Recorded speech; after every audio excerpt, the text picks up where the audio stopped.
Check. There we go. That was crazy actually, because like I hear myself really well in the ears. I was like, hi, Sierra, how's it going? Everyone's like,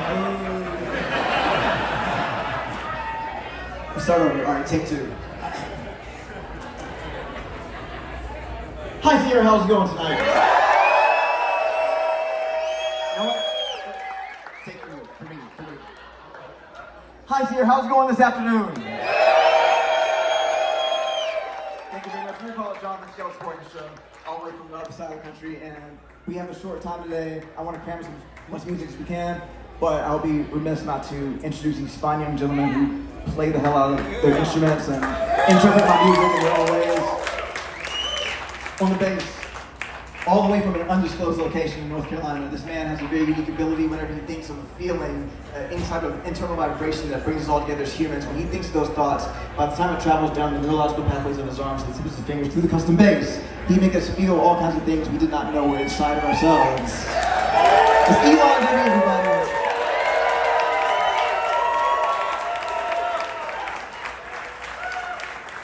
On the drums.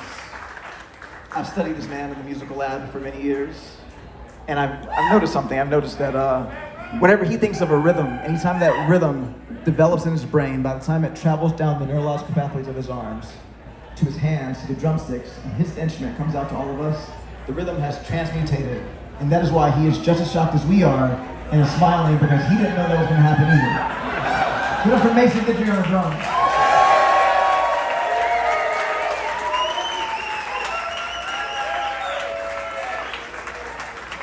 Last but not least, on a steel pan, our fearless leader, the one and only Jonathon Scales.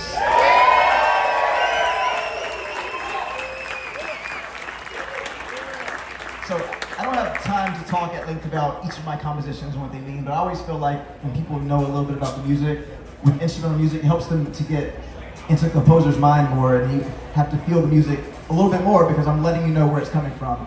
I'm not gonna get too deep into this next song. I'm just gonna say this is one that I wrote when my second ex-wife was very angry at me. You do the math, I don't know how many there were, how many there will be. I'm just saying, when my second ex-wife was mad at me, it inspired an entire album. And this comes from that. This one is called The Mad.